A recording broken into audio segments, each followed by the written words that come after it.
Ladies and gentlemen, welcome to the Lawn Care CEO podcast. My name is Dan Ralphs. I'm the head coach here at the Lawn Care CEO, joined by the CEO of the Lawn Care CEO, Aaron Suttonfield. We are very excited for our guest today, who we'll get to momentarily, because I feel, do you ever have that moment, Aaron, where at some point in your life you did something that was very adult? It was like the first time you signed a contract or got a credit card or something where it was like, man, I feel so adult all of a sudden. And you kind of had a little extra swagger to your step. I feel like this podcast today is going to give you that feeling again as a CEO, where we're talking about a very adult topic where it's like, oh my goodness, we're going to be really mature CEOs here. And we're going to talk about acquisitions and mergers and private equity and those kinds of things. And as much as it does feel, at least for me, kind of like a very mature topic, I think it's like an essential one when it comes to our ability to lead powerfully as CEOs, to cast a vision of the future as far as where we're going, what we're trying to build. And so having a really good education is important. I'll share a short story and then we'll get to Matt and we'll let him talk most of the time. But I remember I had I was part of a company, and we were right at the point where we were talking about going public. So we're right at the point where we're talking about going public, and we hired a new financial officer that was preparing us for the public offering. Okay, so we were right at that stage where we're ready to go public. We needed to get all our ducks in a row to make that happen, and we hired someone to help us get the ducks in the row. And I saw him in the hallway. Hey man, welcome to the company, man. His name was Ryan. Hey Ryan, welcome to the company, man. I'm excited to have you here. And I said, how are you settling in? And he said, here's the interesting thing. He said, at most companies I've been to, I had to educate the CEO a lot about what it meant to go public and all the legal ramifications of it. And I had to come to the table with a lot of education. He said, what I love about this place is your CEO was already educated. And so that's where I want all of the listeners of this podcast to be, that there's going to come a day, I don't know, tomorrow or 20 years from now, where you're going to consider selling your company, where you're going to consider, I call it entrepreneurial graduation, where it's like, congratulations, you did it. Like we worked all these years and now we get our diploma in the form of hopefully millions of dollars. We get our diploma and we get to have this awesome retirement and we get to ride off into the sunset. And so I want you to be the type of CEO that is educated about it before you ever come to that point in the road, before you ever come to that moment where it's like, okay, it's time. And that, my friends, is why we're welcoming in Matt Stemmler with Principium White Oak. I want to put financial on the end of that. Does it have a financial on the end of it, Matt? It's really just Principium White Oak. Okay. Sometimes we say M&A advisors, but that's about the extent of it. All right. So Matt, I'm going to let you tell your story and introduce yourself. But I'll be the first to say, I don't think I knew what an M&A advisor even was. Maybe I had an inkling until we met and you started explaining what it was. So as you introduce yourself, make sure to include, here's kind of what an M&A advisor is and what it does. Yeah, absolutely. No, I really appreciate you give me the time to be on here, and I'm excited to discuss some of these topics. So, so a little bit on my background. So, actually, years ago, started as an engineer out of school, and decided after a few years I wanted to take a different route. Went back to business school. Wanted to learn finance. Was always a numbers guy. Wanted to learn finance. Went back and pretty soon, while getting my MBA, wanted to move into investment banking. So investment banking, you hear a lot about, and out in news and whatnot, can mean a lot of things. But M&A advisory is one of those categories. So I left business school and went to a company called Raymond James, which is a middle market advisor, investment bank. So we would help companies sell. We would help other companies buy companies. So we were sell side and buy side M&A advisory, and we also help on the public equity side that you kind of just walked through your example. And so most of these clients are large companies. Um, there's private equity is very involved. We work selling a lot of private equity backed companies. So spent about 12 years in M&A at Raymond James, and had an opportunity to go over to ServiceMaster, which was in my hometown of Memphis, to lead M&A for ServiceMaster. So ServiceMaster owns Terminex, ServiceMaster Restore, ServiceMaster Clean, a whole lot of franchise businesses. So had an opportunity go down the street and really lead this very aggressive uh, M&A acquisition campaign for Terminex. So spent quite a bit of time speaking to business owners, very similar to the ones that we're speaking to today.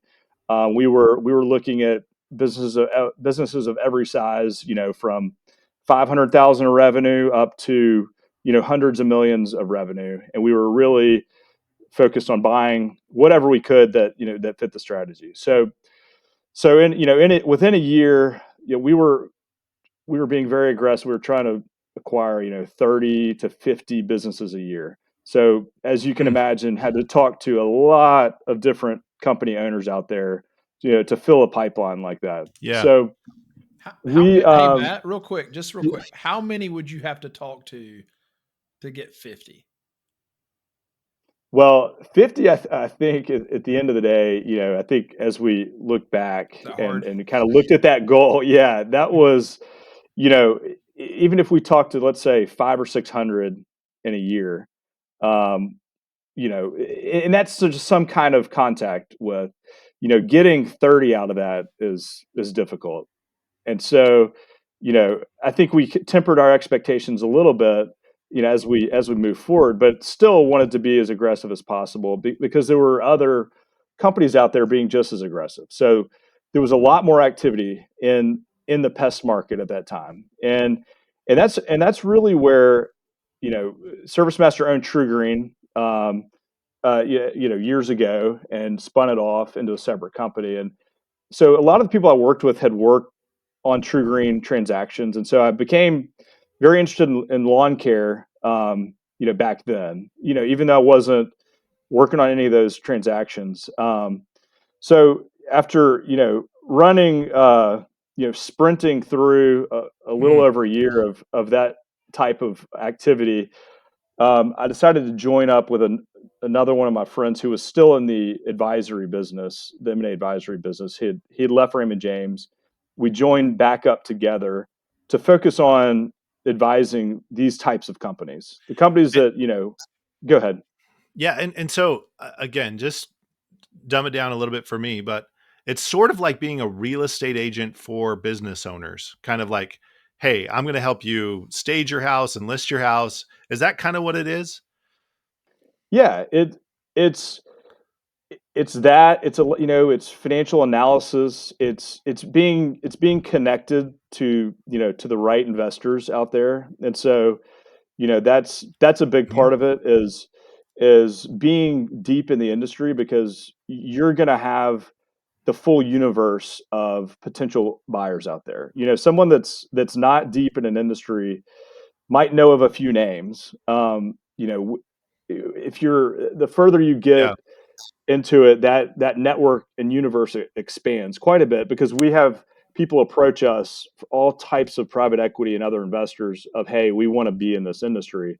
So we have a pretty big, there are not many that we're going to miss when we go out to look for a buyer. And so that's a big part of this game. And as the businesses get bigger, certainly the financial analysis side is a big part of it. We do a Hmm. lot of valuation work, and with financial modeling, and a lot of the tasks involved. They change kind of as the size of the business Yep. increases, and it might get a little bit more complicated. But so there's kind of the kind of understanding the business and the kind of the financial analysis. Then there's the putting together materials and marketing of the business. That's So, a it's a so what I'm hearing you say, Matt, is yes, we are like real estate agents for businesses, but it's more complex than even being a real estate agent because there's so much to understanding what a business is worth and how to promote it to the right markets to get the maximum value for that market. I mean, I remember I was selling my house and we put it up for sale by owner for like 4 weeks. And I didn't know if I'd priced it right. I didn't know if I did it right. I didn't know. I was just so confused by the whole process. Not that I didn't have an idea, but I didn't have a confidence going into it.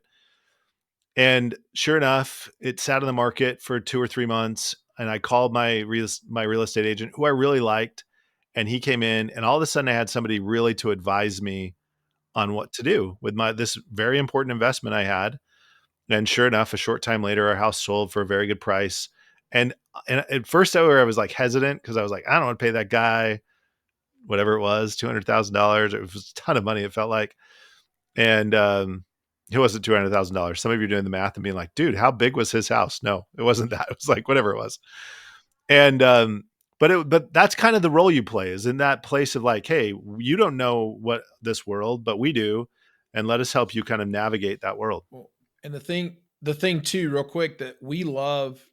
So I think we owe it to our audience, real quick, to just say how we met Matt, real quick.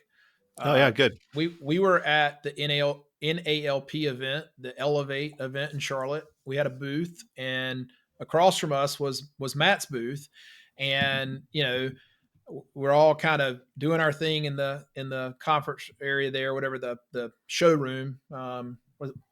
What's the word for that? The the The exhibit expo floor. floor. exhibit floor. Yeah. Yeah, the exhibit floor, where basically everybody walks through and they don't want to connect with you, but they're like checking you I out. always I always tell people it's sort of like being this is going to sound bad. It's sort of like being the fat girl at the dance, where Yeah. you're like hoping someone wants to dance with you, but for the most part, everyone just walks by trying to not to make eye contact. Yep, that's exactly. Or it's like middle school and the first day of school, and everybody's sizing everybody up. But at any rate, so we met Matt, and what I loved about you guys, Matt, and I think Dan feels the same way, is like we are a coaching company that coaches lawn care companies. We're not trying to coach other companies outside of our industry. We're really niche down into this market, and you guys are as well, right? I mean, you guys are focused on this industry, and you have a really good beat on that. And we just felt like there was a lot of symmetry. We talked for a couple of days, and matter of fact, there was a guy that came to our booth that's like trying to. He's going to buy some companies, and he was like just there to learn. And we're like, oh, you got to go walk across here and talk to Matt. This guy's, so I mean, one, we're bringing Matt to our audience because he is very specific in what you guys are doing. The market that you guys are going after is lawn care. It seems to be where you guys play the most. Do I have that correct? Yeah, absolutely. Yeah. And that's an advantage, right? I mean, like it would be almost like the real estate Well, example that Dan was giving. It's like, you know, you hired a commercial real estate guy to sell your house. No, I want a residential real estate person who preferably like is connected to my community and everybody, and that's the cool thing about what you guys do yeah. is you guys do have your ear to the ground. Most likely, who is looking and who's out there, and but Well, and quite honestly, this is I'll just now tell Matt for the first time why I actually invited him on the podcast. So hopefully this lands well. But I love two things. Thing one, I love, Matt, that you represent the seller, that you represent the entrepreneur. Because to me, that's who I represent. And so I felt like we were on the same team when it was like, hey, he's here to maximize the value for the little guy in the face of the big guy. And Yeah. and I felt like very kindred in that, where it's like, yeah, let's stick it to him. The other thing I love about it, you remember the movie Catch Me If You Can with Leonardo DiCaprio, where love that movie. he was the guy who defrauded everyone and wrote all the bad checks, and then right at the end of the movie, what happened to him? He became what? Who's the teacher? He started working for the Yep. government to defend defend the citizen against defrauders. Well, I feel like you're the Right. same way. You used to be the bad guy, and now you've come over to the good side, and now you're defending us against the bad guy. So I don't know Yeah. if you're willing to like share this, but are there any like were there any tactics you were using when you were the bad guy and you were like, okay, we're going to get these guys to close? Or is it more upfront than I think it might be? Like, is there more hope for the Yeah. Yeah. In my honest assessment and knowing, who the industry players are and having been in that, in that seat before and, the conversations behind the scenes and all that, I do think that everyone has good intentions and is not, necessarily trying to screw someone over. I absolutely do not think that you're ever going to get the highest price if you go direct to a buyer. And so we every private equity firm knows that if a business is in a process, a sell side process where it's being marketed in a competitive situation, that they're going to have to pay more.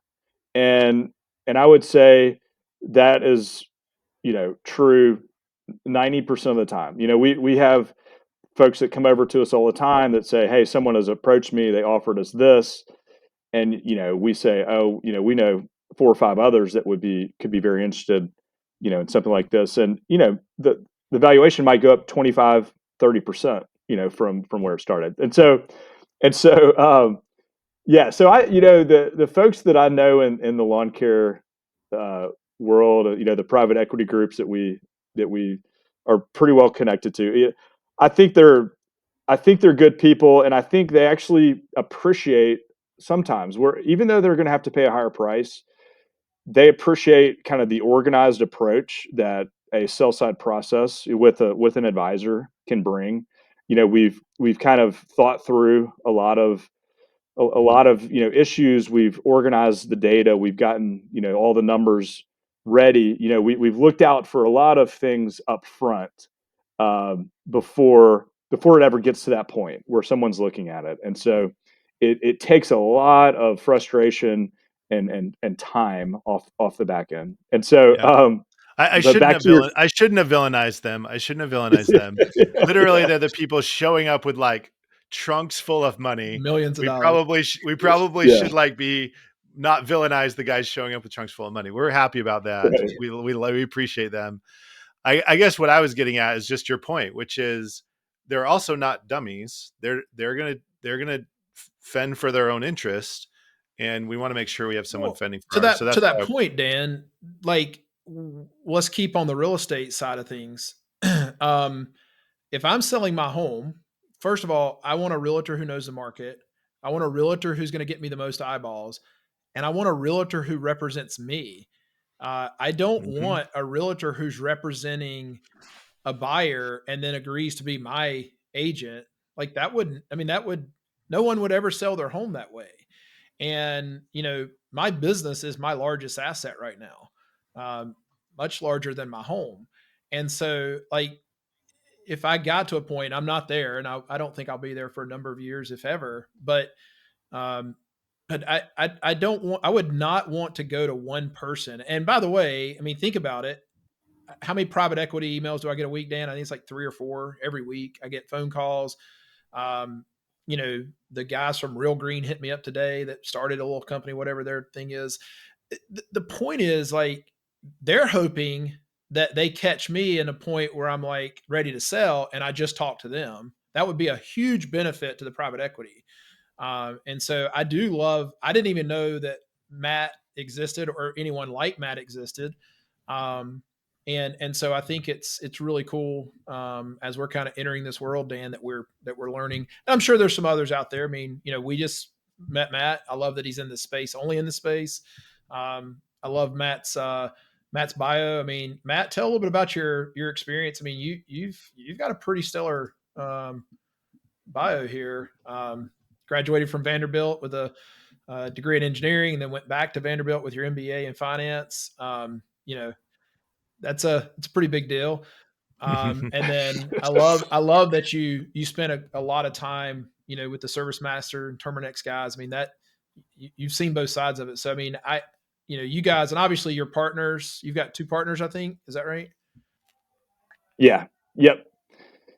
And so, just to finish kind of a little bit of that story. So once I joined up with one of my Raymond James partners, we got really interested in the lawn care sector a few years ago, and we really did a lot of research on it, and we found someone who had been in the industry for quite a while and had worked on a number of lawn care transactions for with True Green. Was the main buyer over the last number of years. Had done landscape businesses as well, and so we partnered up with him a few years ago, and so we have turned really all of our focus into this industry, and that's how we got the Principium and the White Oak. We had two firms, and we just decided, hey, let's make this a joint effort. We had more kind of larger deal, kind of very I would say kind of a rigid process that we run from what we had learned, and we just thought we could add a lot of value to the owners in this industry. So we love meeting Yeah. all the owners within the industry, and even if they're years out from doing anything. So Yeah. I love it. Well, all right. Let's dig in. So um, again, we'll use the real estate analogy, although I don't see you loving it, but we'll still use it. So I know that it's more complex and different, but hopefully it makes sense to me. So if I'm walking up to the house and I'm evaluating a house for the first time, and in this case, the house is a business, what are the top five things, or six or three things that you go, okay, here's what I want to see in order for me to feel like the market's going to be excited about this business?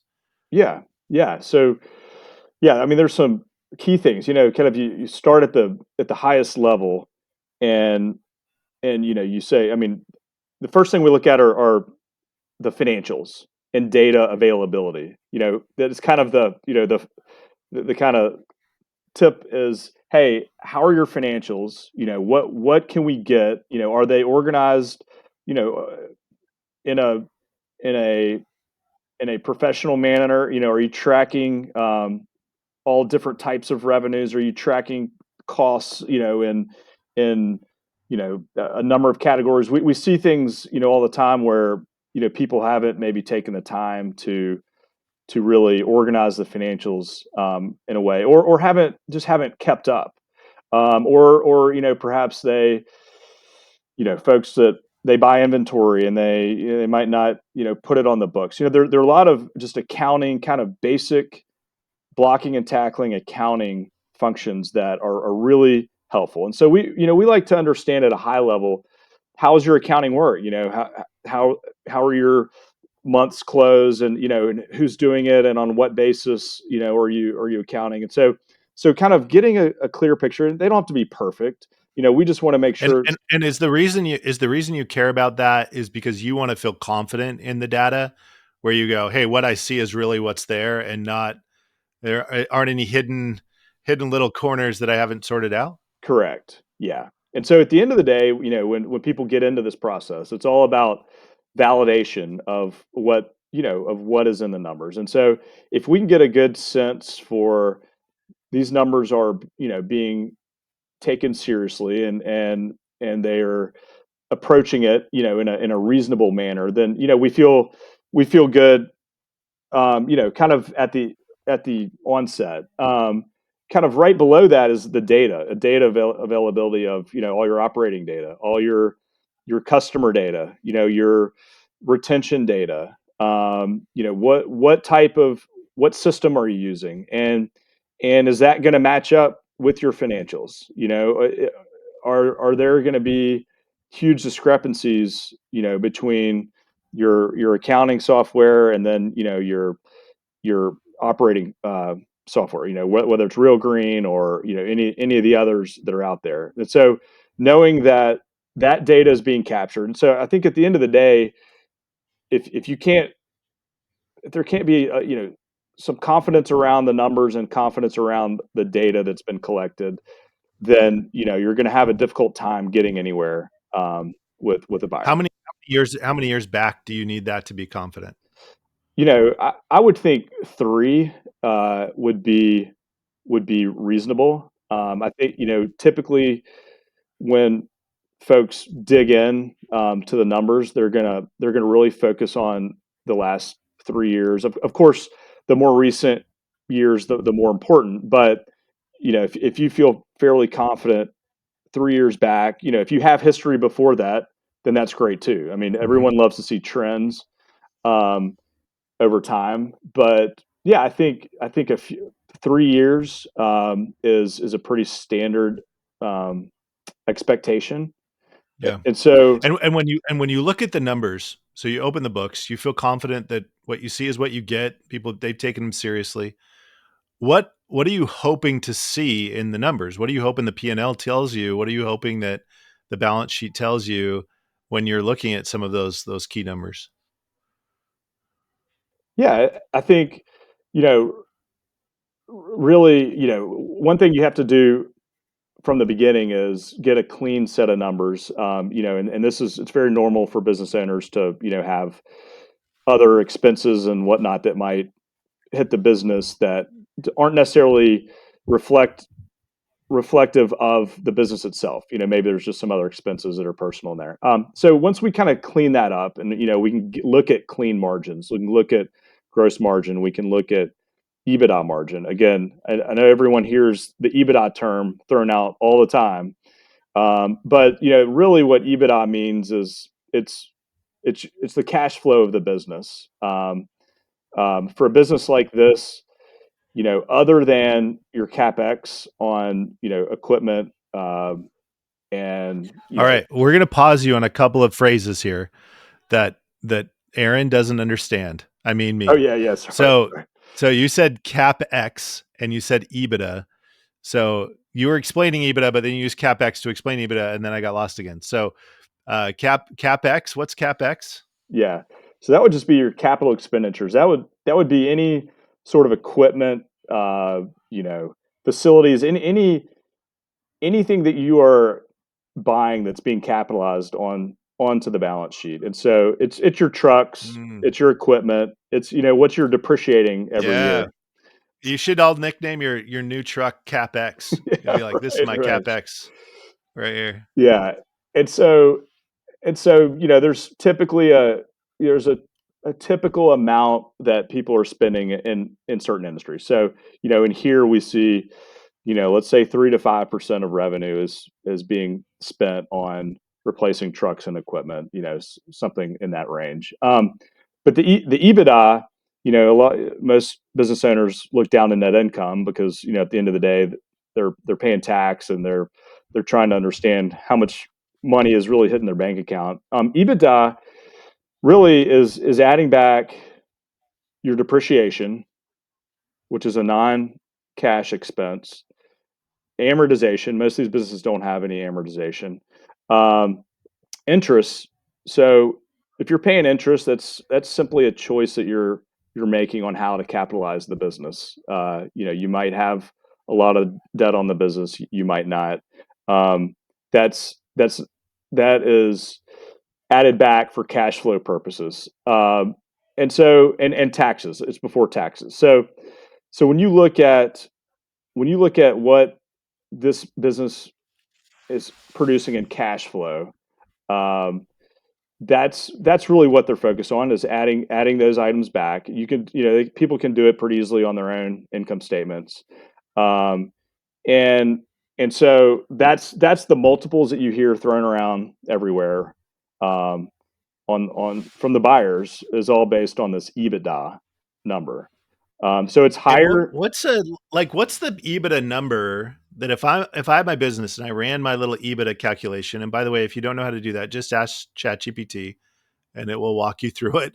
But um, if I were to do that and then I took that as a percentage of my revenue, Mhm. what EBITDA are you like? Oh, that's a sexy EBITDA, or and what EBITDA are you like? Probably got some work to do before anyone's going to be interested in that, or does it matter as a percentage? It does. It absolutely does. I would say, kind of middle of the pack to, pretty solid in this industry is about 20% EBITDA margin. If you want to get kind of the top tier, when you start hitting 25%, that's, very impressive. And then, I think when people see 15, they think there's room for improvement. Um, maybe there's, some things that we could look at, optimizing, or, there's something that's driving that a little bit lower than what it should be. But, 20%, And by the way, if you're below 15, you need to call Aaron and get your act together because you can be in that 15 plus, right? You should be in that 15 plus. yeah, Yeah. yeah, absolutely. And so that margin, is really what folks are paying off of. And so it should be, a very, you know, a metric that owners are very focused on, as they move Yeah. forward. And EBITDA does include add backs, right? Or Yeah, okay, so it would be okay, cool. So and like if you've got some personal expenses mixed in there, that type of thing, that's that that's added at that point. yeah, that would be added back. And Okay. there's scenarios. Yeah, I mean, some people might have, an extra employee or someone else, someone on the Mhm. payroll that doesn't need to be there. That a There's a lot of, that a company wouldn't keep. Yeah. yeah, you can have, logical explanations for this stuff. And buyers are reasonable. I mean, they also look at the business and say, what can we operate this at, moving forward? And so if there's some things that are clearly able to be cut, then, they have no issue with giving credit for that. Mhm. Yeah. Cool. So the first thing, obviously, bottom line, these guys are saying, what's the EBITDA? Like, give me that number as kind of a bottom line number of what this business is worth, because that's what it's producing over a period of time. Other than that, what other kind of key factors are you looking for? Size, service makeup. What are some other things that you think make a big difference as far as what's attractive in the market right now? Yeah. So, I think, a few other things that people look at kind of right off the bat. We mentioned EBITDA. Um, I think looking at kind of your, historical growth trends are certainly Mhm. something that people pay attention to. And so, if you're on a decline, the assumption is, well, maybe this thing is going to, continue in the wrong direction, or there's something, you know, fundamentally wrong with the service. They might be losing customers, and kind of, why is it headed in that direction? And so there might be a lot more explanation, that comes, when you see decline. On the flip side, a nice upward trend, with growth, uh, can really have a nice impact on the overall, reception, from buyers, and the ultimate, value that people give. If somebody's growing 30% a year, and they say, they're doing something right, we think, they might stretch a little bit on the multiple. So that plays into, kind of how people are thinking. I think you mentioned kind of on the service side.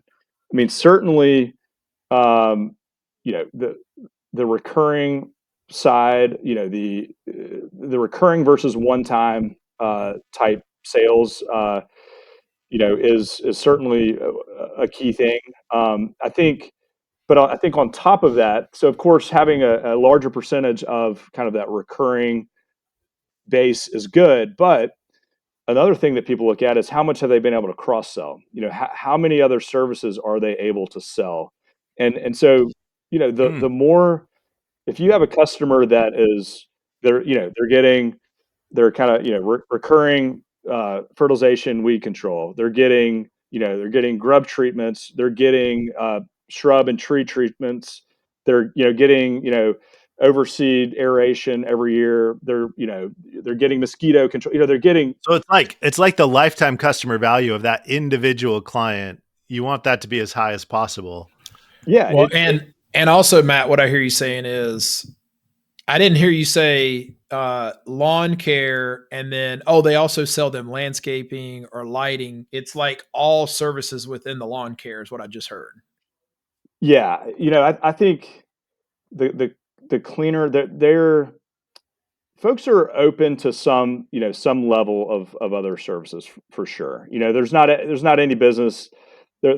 Most of these have other services that they've tacked on, for good reason. They just saw an easy sale, but if you became, 50% lawn care, 50% landscape maintenance and install, that starts to be a completely different equation. Or if you're lighting, or if you're doing, irrigation installations, you might have these big numbers that are hitting your sales, but they're not necessarily recurring numbers. And so, there's a way that when people look at it, say, okay, what is recurring nature of these revenues, and how much of it is truly just kind of one time, installations or other types of services. So again, having a bigger, more connectivity with your customer, of course, helps the customer stickiness, and that's going to be valued higher. But that kind of recurring aspect of it, it's kind of a mix of a high level recurring, but plus a lot of other touch points you have with them. Um, And also, so obviously, it sounds like I'll say it. It sounds like the highest multiples are going to go to companies that are doing fertilization, weed control, pest control. And pest on its own is probably even a crazier multiple, I think. Um, and then upselling extra services within that: grub control, fall seeding, aeration of warm season turf. How can I get mosquito controls? A very easy add-on in most markets. Um, and so um, yeah. So yeah, plant how healthcare. how much do you find that plant healthcare? Yeah, tree and shrub. Um, but these are the companies that are going to be the most attractive to your market, right? When we start getting into the full scale companies, there are companies out there who are buying those, but it's a different segment, right? You're going to a it's maybe almost like residential real estate versus commercial real estate, possibly. Like, I know we're trying to do this real estate thing, but like it's just a different buyer than somebody who's just after the fertilization weed control. Is that kind of what I'm hearing? Yeah, and I don't mean to say, if if companies that have some amount of that's, a huge deterrent, but I think there's a certain point at which, your base business, is kind of the lawn care and maybe pest control. And then, maybe 25-30% of your business is kind of these other things that you're adding on, so that someone feels comfortable that, the bulk of what they're buying is this kind of recurring nature of lawn and pest and those types And of uh, services. and they would want it to be a little cleaner there. I mean, because just put yourself in the position of, someone who's buying fertilization weed control. They want to make sure they can maintain a relationship with that client for that service, and they don't want anything hinging on that. A good example. I'm curious to hear your opinion about this. I've heard this from some other guys in the industry that buy and that kind of thing. They're not a big fan of a large percentage of your work coming from, like, maybe there's a mow only company that subs work to you. They're going to want the majority of work to have the relationship with you and the client, Is versus a third party. So you want to be careful, I think, and you correct me if I'm wrong, but be careful building your business too quickly with a third party in mind, because I don't think you guys would value that the same, right? It'd be kind of you're like real estate reference here. It'd be like having a basement, right? That square footage isn't valued the same as your main floors if you live in a yeah, market with basements. Um, you're absolutely right.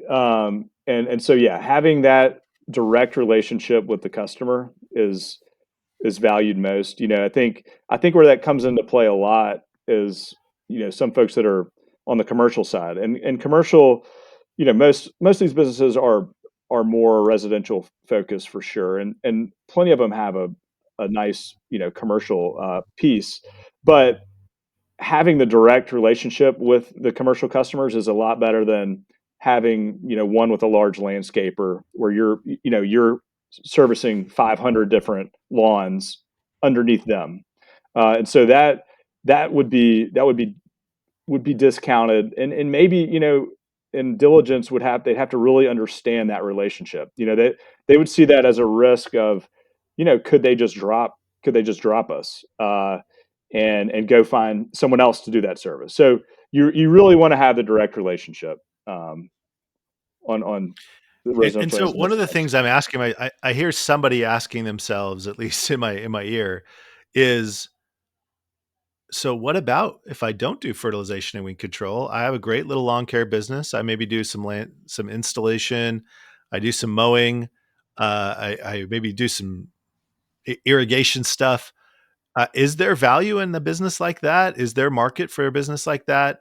If I'm not doing this more high value pest control and fertilization kind of stuff.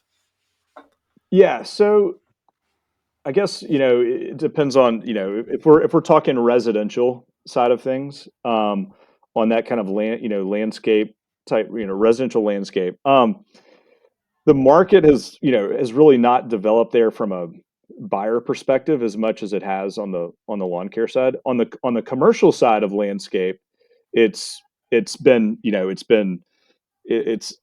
a few generations in. I mean, it's thriving, and there are 75 platforms out there, private equity backed, that are aggressively buying up commercial landscape businesses. On the residential side, there's a growing. It's a massive market, and there's no doubt in our mind that at some point there will be a lot of opportunities, for owners, that are servicing residential landscape, to have a lot of exit options. I think at this point on the private equity side, there are a number of platforms that have developed on the more high end residential side, and so they certainly want maintenance to be kind of the driver behind that. On the landscape side, they want it to be you know, kind of high end clientele on the maintenance side, but also doing these, some install and some other project based work, as well. It's just a mix of that, but it's really on the high end. On the kind of your typical residential side, um, there aren't any, real big private equity backed platforms at this point. I think there are plenty of buyers that are regional or local, um, that are out there. It's just it's it's not quite as a ready market. I think it will be, but it's not quite there yet. Yeah. So one of the things we talked about earlier is the factor of size as far as top line revenue when it comes to how that attracts investment and even how it affects the multiple. Talk me through that one more time. Yeah. Oh, yeah. So I mean, size is really one of the biggest drivers, of the multiple. And so as you move from kind of a very small business, up to the larger ones, there's just a linear line upward, that moves. So I got to be specific here. When you say very small, Yeah, I think you might mean something different than many yeah, might yeah, think. yeah, Like, what would a revenue value be for very small? yeah. Okay, so let's say $1 million of revenue, or half a million to $1 million of revenue, on the small side. And then as you kind of move up the ladder, as you get to 3 to 5 to 10 million of revenue, the multiples, might, double, triple, just the multiple itself. So you're getting, let's say, if you go from, um, let's say a $2 million lawn care business, compare that to like a $5 million lawn care business. Um, your multiple might go, uh, you know, up 50%. It might go from kind of mid single digits up to kind of upper single digits. So Just if I'm hearing you correctly, $1 to $3 million company might be somewhere between 3 and 6 yeah. I mean, times. there are I know yeah, this is the and one now we're everybody hates. yeah, yeah. Now we're talking, and there's always a difference. Hey, Are we I will talking tell EBITDA? you. the comments are going to be, what's the multiple? Like Yeah, that's going to for be what sure. our guys want to hear. So if you want to like get some fans here, throw some multiples in Yeah, there. just for those guys, that's like saying how much is a 3,000 square foot house worth?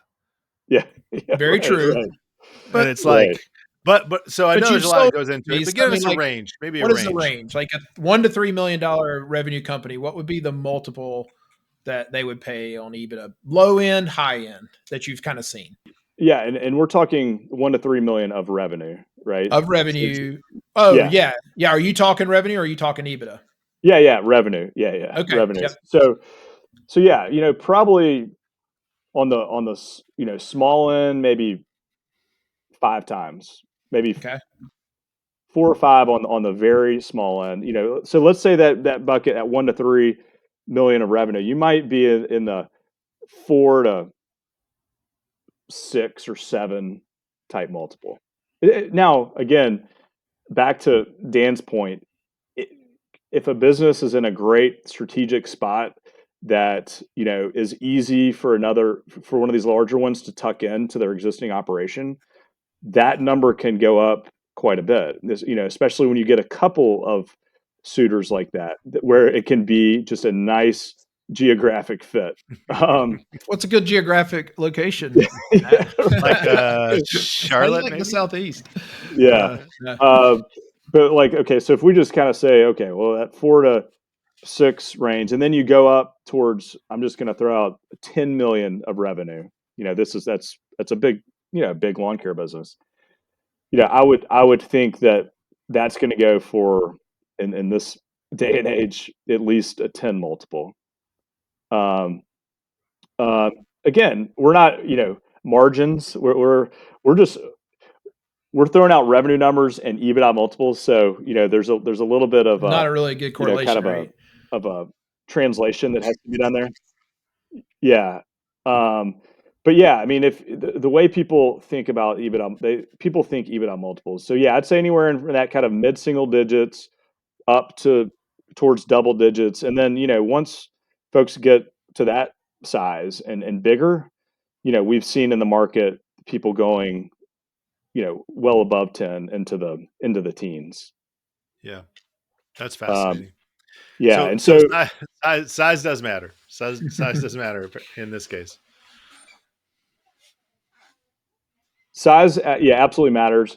Really, one thing when you kind of move down the scale, one thing that comes into play, and I mentioned this kind of being in the strategic spot. For instance, if you're a $1 or $2 million revenue business, in a geography where there are other large platforms that already have a presence, you might have a lot of options and you might get a great multiple. If you have a $1 to $2 million revenue business in a geography where none of them exist, there's not going to be much appetite from them because they really don't want to move into a new region with 1 million or 2 of revenue. And so a lot of it, kind of Mhm. depends on what's there and what makes sense. Most of these companies don't move into a new region until they can get probably at least 3 to 5 of revenue. And so 3 to 5 is kind of like, hey, we're going to move into a new state or a new big metro area. um, a lot of times that's the amount of revenue they're looking for as kind of the first bite. Then the And $1 to $2 million sometimes businesses. if you're the first foothold, it's even worth more, right? If you're that 5 million in an area that hasn't been kind of penetrated yet, like that gives you a maybe an advantage even. It does because there are a lot of we're still early in this kind of consolidation, and there are a lot of areas that have not been penetrated yet by these platforms, and so there's a lot of room for kind of new. I want to call it a platform, but a new kind of regional foothold, um, in a lot of different metro areas. And so there's a great opportunity for those folks to have a really nice outcome. How Yeah, that's how cool. much and I don't know if we mentioned this. I know we mentioned it before the college. Correct me if we have, but I think there's like, for example, my company, Fertilization Weed Control, Charlotte, North Carolina. we don't make people sign contracts. Mm. Thousands of clients signed up with us. What is the, you know, when you're looking at a company like that, how big of an issue is that, or is it an issue at all? Like, Yeah, it's really not. It's the industry standard, and I think showing some kind of you know customer tenure and retention year over year is yeah, really what folks are looking at. And so, you know, I don't recall any businesses that we've worked with that had individual contracts with yeah. residential customers. I've heard Yeah. that from others. So I think our audience would be interested to hear that. So guys, now your state may require you to sign agreements. If that state requires that, that's a whole different thing. But if your state doesn't require that, we think it's a huge selling advantage to sign up a client by not making them sign a contract. It's a little easier to close the deal. So don't feel pressured to do contracts because you think there's more value to your company down the road. That doesn't seem to be the case, and you're hearing it from Matt as well. Um, let's see. There was one other. I have to think about it. I lost my train of Well, thought there. hey, and Dan, back to we were kind of walking through the things that I think we talked about the things that are most attractive when people it's kind of like seeing that there's the data is there, and is being captured, of course, growth rates, people are definitely going to dig in on retention rates and want to understand that, That's in what I this. wanted to ask you about. What are you seeing, like, attrition? So like how many, like what are these companies okay with? What are you seeing as the industry average? I've got my opinion. I'm curious what you're seeing on that. Yeah, so I would say typically, kind of what's middle of the pack is kind of in that 70% range of retention, 70 to 75. Wow. Um, and so, if it's below that, if it's down towards 60, 65, I think it might be, a little bit Red low, flag. and yeah, a bit of a red flag. And if it's up near, you know, we've there's certainly some that have 85, 90%, where it's like, wow, they're doing something special. And so, I think as long as you're, in a acceptable range, that not every year you're churning customers and you're spending a, ton of money on marketing just to kind of, Yeah. continually, tread water, Maintain. um, and you're growing that base, then yeah, I think 70 to 75. I mean, pest control is typically higher. It's probably more of like a 80 to 85% target. But yeah, I'd say in the 70s. And I'll be honest with you, we stay right between 80 and 85%.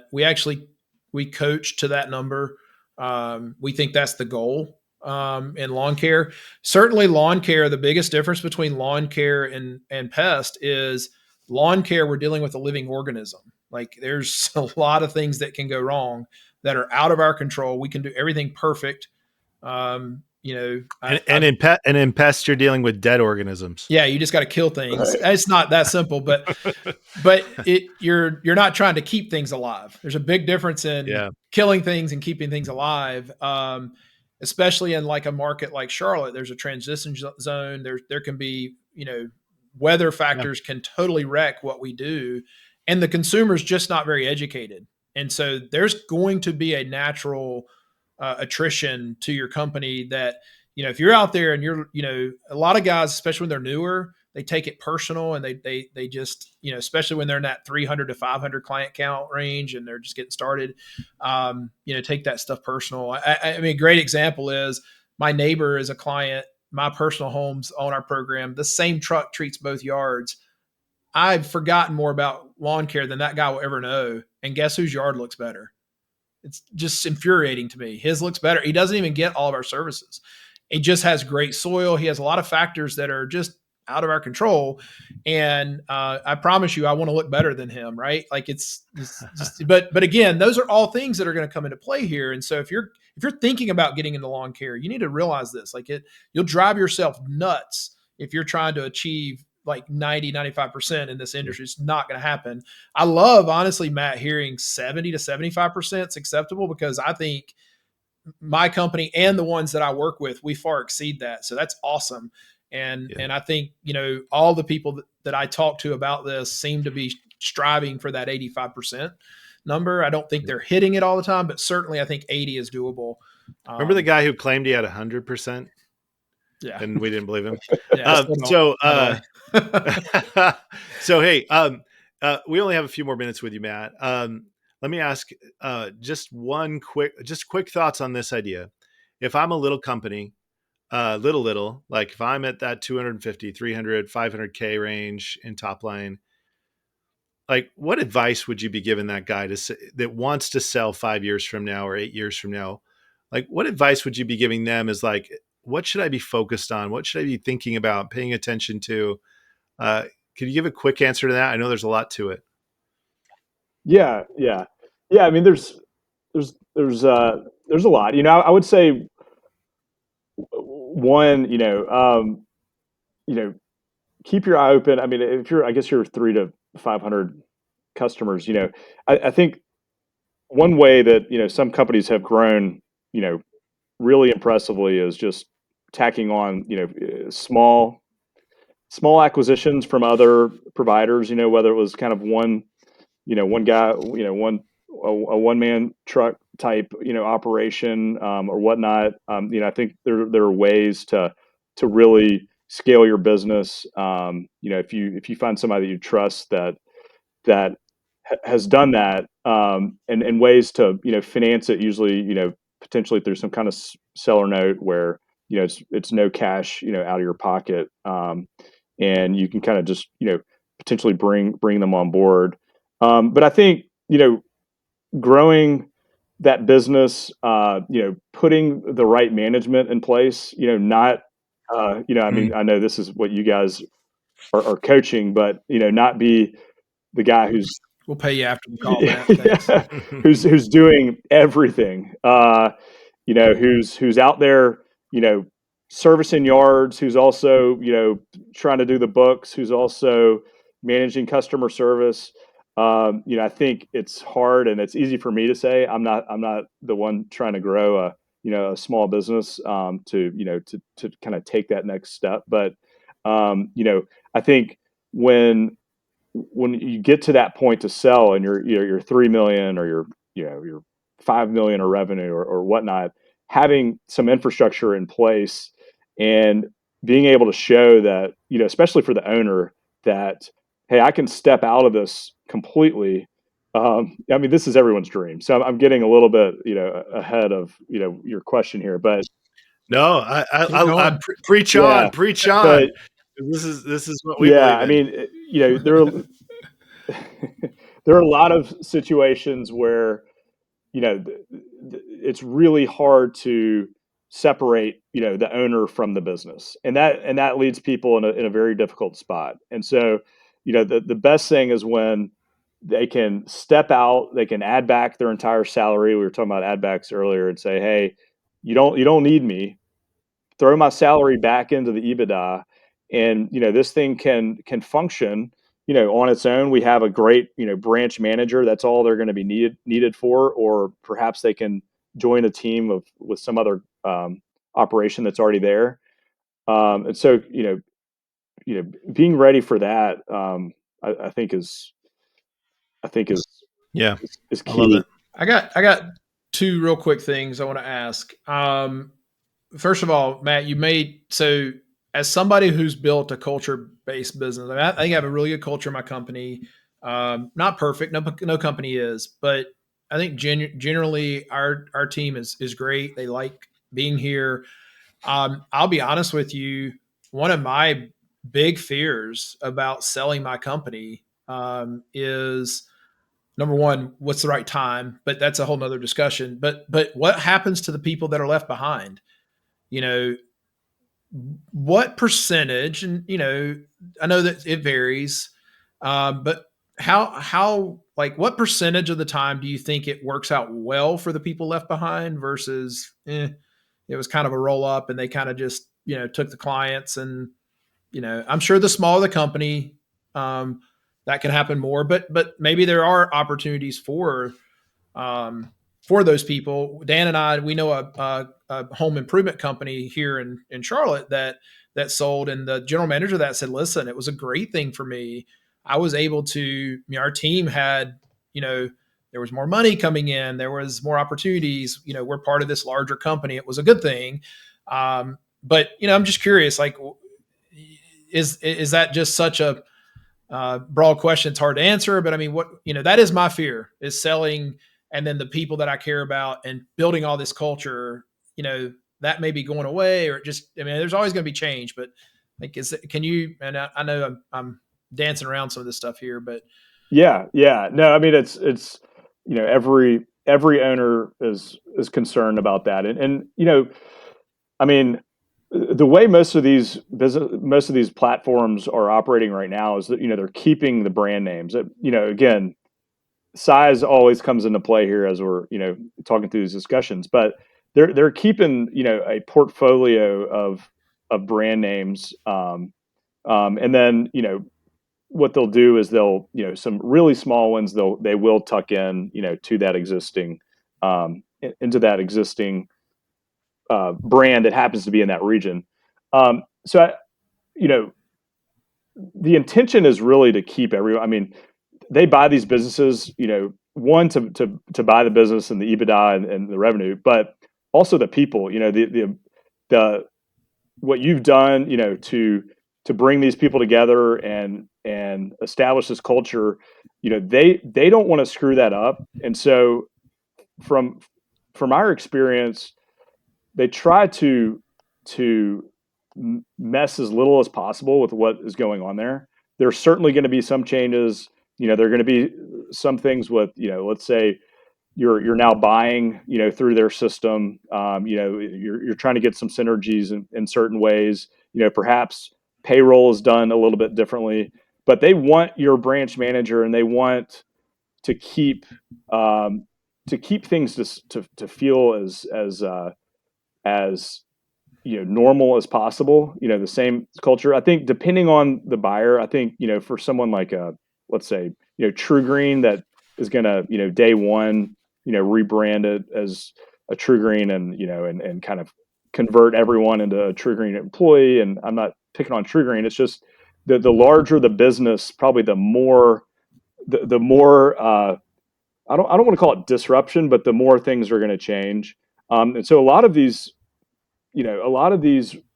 newer platforms that are out there, I think they really are genuinely trying to let them continue to operate in much the same way that they have, without disrupting things, without Yeah, laying that's people off. encouraging. And so, yeah, I mean, we've heard good feedback. last last quick question. Oh, go ahead. There was a lag there. Sorry. That's good. That's good to hear. That's good to hear. Last quick question. How long do you think this run's going to last? I mean, is that even? I mean, are we in a? If you're at a point where you're like, man, I've built something pretty valuable. Um, like, the worst thing would be to like not have sold your house in 2022 and then be like, ugh, it's 2024. I probably should have sold in 2022 Yeah. when everybody was like just begging for houses. Like, I mean, I know you don't have a crystal ball for some of these things, but what is your feeling on how long this whole thing's going to go? Like, how long are these companies going to be throwing money around, and when would be the Yeah. quote unquote I right mean, time if there is a I such a do thing? think it's it's amazing what's happened in just a very short time. With going from almost, and again, I'm really referencing lawn care more specifically, but I mean, there plenty of these other sectors are similar, but um, going from one buyer to 10, and there are probably 30 more that would love to be in the game. And so right now there's there's just a ton of demand for these businesses, and there, to be honest with you, there aren't enough sellers for them. And so that's what you're seeing is just incredible competition to to land these businesses. You know, they've established these platforms. They're trying to grow as quickly as they can. There are other folks trying to establish new platforms, and so there's a bit of a frenzy right now, because you know there's still only 50 businesses a year being sold, and you know there's appetite for you know 4x that, you know, just from the existing investors. Yeah, and so so I think it's really run things up. I mean, think I think we've seen some really That's cool. really That's surprisingly great results for folks. I mean, there's just like this excitement because I started 28 years ago. I was just coaching a company this afternoon. I was doing a 1 day or 2 day annual meeting with them, and they had been in the business a while. And we were just kind of reminiscing. And I had two young sons were with the father. They're in their early 20s, and I was kind of doing the whole back in my day, but seriously, like to think what this industry has done since 1996 when I started.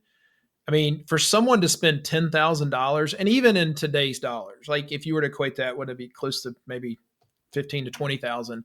But for somebody to even think about spending that kind of money 10 years or 28 years ago, in their lawn, to think how many people feel like, oh, well, I need an alarm system and I need a lawn care company to treat my lawn, and I need a person to come spray for spiders or what. Like, I mean, to think of the money we spend, I mean, I didn't even have cable when I was 10. Now we got cable. I thought that was a big deal. Now my kids have like 10 different apps, just all the money that's being spent in the home that wasn't. But in our industry, it's just really cool to have lived through this time where today there's like, I'm doing some numbers over here and I'm like, I never thought when I flunked out of college that I could build a company that would be writing me this type of check potentially. And it is very exciting for our industry. What's really cool is to sit here and go, well, I don't have to sell my business either. I make great money off of it. So we want our guys to build businesses where they could go have that conversation and go, I think I'm gonna keep it, and like turn down that Yeah, kind of life changing, almost because generational changing money. there is that phenomena when you go to sell your house and you just fix it up really nice and it's just beautiful, and you go, why are Yeah. we selling this house? Mm-hmm. And so hopefully we get to that point. Matt, we won't take any more of your time. This has been absolutely riveting. We might need a part two because I feel like we could, like, every time we're like, well, there's more Yeah, to it yeah, than that. There's more to it than yeah, that. So we know there's more to it than that. And so just as a final kind of parting shot on your part, uh, like when should people reach out to you and start the conversation of like, hey, like am I okay to talk to you without being imminently ready to sell? When should people reach out to someone like you, and what does it look like to work with someone like you? And then the final straw is like, how do they get in touch with you? Like, what would be the process to get started if there's somebody who's is in one of yeah, those seats? yeah. No, absolutely.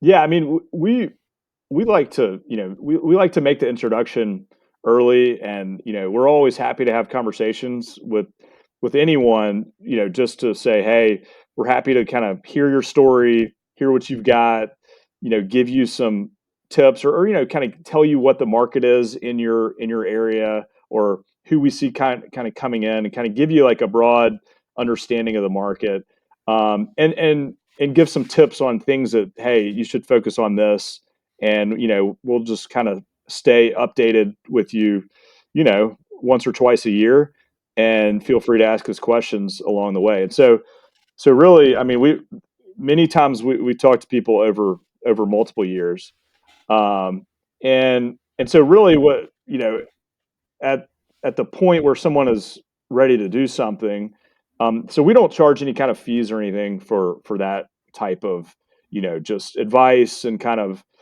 you know, kind of coaching them a little bit along the way. But you know, when it gets time to sell, we enter into an actual, more of a like transaction engagement where we say, hey, here's what we're going to do. Here are all the steps we're going to take. It's going to take this many months. Here's who we're going to reach out to. Here's what we would expect that you could get, and we get paid on the back end of a transaction. Once it closes. So we usually get a retainer up front, and then we get paid on the back end. And so you know it can take many years for someone to get comfortable and ready, to get to that point. So, and there are other, and one thing I'll just quickly mention there are other options, especially, based on size. It's not always just, hey, I'm going to sell 100% of my business and go home, or go to the beach. There are a lot of options with all this new interest from investors where, some folks are maintaining 20, 25, 30% of their business and continuing to grow it. And so, it's not necessarily a one-time exit, I'm out. It's, hey, I will, and this is something we could get to in a part two, but there are other options outside of that, especially with all the new investors that are still looking to come in. Take a few chips off the table and keep playing the game, right? Exactly. And continue to run your business. You just have a capital Yeah. partner that wants to back you. Yeah. And so, and there's And wants to grow. yeah, it wants to grow, and there's, a way that people can, make a significant amount on that back end, piece that they invested, going forward. So they're it's not always just ready to sell the business. There are other things that might come up, or we could, can model out and say, hey, here's how this could work. Here's how the numbers could work. If you invested going forward, and we do a lot of that, just ongoing discussions with folks. So we're always, open to have those conversations. And so, yeah, you can reach me. It's Principium White Oak is the name of our firm. I'm on LinkedIn, Matt Stemmler, Principium White Oak. It's Matt at principium-whiteoak.com. um, uh, and so we're, always willing to have a conversation. I don't know if did I answer your question? Was there another part to that? That was perfect. That was perfect. And Matt. we'll put Matt's contact information in the notes of the podcast, and right, I'm sure there's Yeah. Yeah. we'll have Via do that. Like, we're in a world where if you want to get a hold of anyone, you can get a hold of them. Yeah. So we trust that. Yeah. Matt Stemmler. Hey, Matt, what an incredible, literally, I looked up at the clock and it's like an hour and plus, and I'm just like, man, that flew by. I feel like today was an education for me. Thanks for letting me put my big boy pants on and being able to feel like we learned something about a world which is a little bit foreign to me. But I feel more confident. I'm going to name my truck CapEx from now on, and it's going to be fantastic. Matt Stemmler, everyone. I want to give you a round of applause from us, and then I'm sure there's a collective round of applause 2 days from now when this podcast actually launches for you. So thank you, Well, Matt. great. Well, yep, I'm always open to more discussions. So there's plenty. I could have talked for 3 or 4 more hours. So hit me up anytime. Awesome. All right, everyone. Hey, Matt's playing for the good guys. He's on our team. We're super excited that Matt's playing for the good guys. You guys, as always, we love you. Go do more good in the world. Thanks for listening to the Lawn Care CEO podcast.